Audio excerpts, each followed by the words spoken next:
ராகவ் அபி ஜோடியா இருக்கலாம் பிடிக்குமோ இந்த வீடியோக்கு ஒரு லைக் போட்டுருங்க. அபி வந்து அனு கிட்ட பேசிக்கிட்டு இருக்காங்க. இந்த முரளி வர வர என்னன்னா டார்ச்சர் பண்றான் பாத்தியா? ராகவையும் அஞ்சலியும் பிரிக்கிறதுக்காண்டி பிளான் பண்ணிக்கிட்டு இருக்கான். இதனால என்னையும் ராகவையும் தான் பிரிக்கிறதுக்கு பிளான் பண்ணா, இப்ப வந்து அஞ்சலியையும் பிரிக்கிறதுக்காண்டி பிளான் பண்றான். அதுக்காக என்னென்ன வேலையெல்லாம் பாக்குறான்னு பாத்தியா?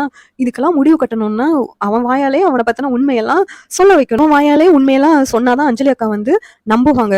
இல்லாட்டி நம்ம யாரும் சொன்னா அவங்க வந்து ஏத்துக்கிற மனநிலை இல்ல. ஏன்னா அவன் மேல அவங்க அவ்வளவு நம்பிக்கை வச்சிருக்காங்க அப்படின்னு சொல்லிட்டு அபி சொல்லிக்கிட்டு இருக்காங்க. உடனே அனு அதுக்கு என்ன பண்ண அபி? என்ன நம்ம தான் போன தடவை ட்ரை பண்ணி அதுல ஃபெயிலியர் ஆயிடுச்சு.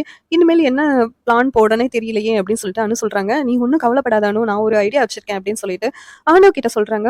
ஒருத்தனுக்கு ஃபோன் பண்ணி பிளாக்மெயில் பண்ண சொல்லுவோம். நீங்களும் அபியும் கல்யாணம் பண்ண ஆஹ், கோயில் போட்டோஸ்லாம் எங்ககிட்ட இருக்குது அப்படின்னு சொல்லி அவனை வந்து முரளி கிட்ட பேச சொல்லுவோம்.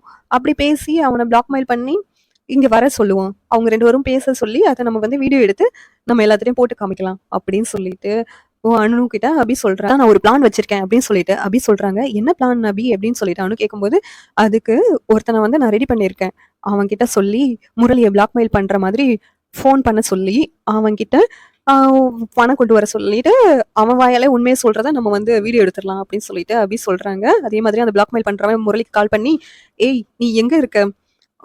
நீயும் அபியும் சேர்ந்து கல்யாணம் அது வரைக்கும் போன ஃபோட்டோஸ்லாம் என்கிட்ட இருக்குது. அந்த ஃபோட்டோஸ்லாம் நானு உன் வீட்டுக்கு அனுப்பிடுவேன். எனக்கு வந்து ரூ. 10,00,000 பணத்த குடுக்கணும் நீ அதுக்கு பதிலா" அப்படின்னு சொல்லி சொல்றான். இவன் யாரு? புதுசா இருக்கான். இவன் எதுக்கு நமக்கு ஃபோன் பண்ணி மிரட்டுறான் அப்படின்னு சொல்லிட்டு முரளி, "ஏய் நீ அப்படியெல்லாம் பண்ணிறாத, நான் உனக்கு பணம் கொண்டு வரேன்" அப்படின்னு சொல்லிட்டு முரளி வந்து அவன் எந்த இடம் சொல்றானோ அந்த இடத்துக்கு கொண்டு போறான். அங்க போய் அவங்க 2 பேரும் பேசிக்கிட்டு இருக்காங்க. முரளி வாயாலே வந்து அவன் உண்மைய சொல்றான். "என்ன என்ன நீ ஏற்கனவே ஒரு பொண்ண கல்யாணம் வரைக்கும் போனா, இப்போ ஒரு பொண்ணோட வாழ்ந்துகிட்டு இருக்க. பெரிய ஆளா இருப்ப போலக்கே" அப்படின்னு சொல்லிட்டு அந்த பிளாக்மெயில் பண்றவன் சொல்றான். உடனே முரளி, "அது என்னோட விஷயம். நான் எத்தன பொண்ணுனாலும் கல்யாணம் பண்ணுவேன். அதுக்கு நீ யாரு?" அப்படின்னு சொல்லிட்டு முரளி வந்து அவன் வாயிலேயே உண்மைய உளர்றான். இத வந்து வீடியோ அபியும் வந்து எடுக்குறாங்க. இந்த மாதிரி தான் வந்து நாளைக்கான எபிசோட் அமையலாம் சொல்லிட்டு நான் நினைக்கிறேன். இந்த சீரியல் எப்படி இருந்தா நல்லா இருக்கும்னு நீங்க நினைக்கிறீங்கன்னு கமெண்ட் பண்ணுங்க. இந்த வீடியோ பிடிச்சிருந்தா லைக் பண்ணுங்க, ஷேர் பண்ணுங்க, சப்ஸ்கிரைப் பண்ணுங்க. Thank you.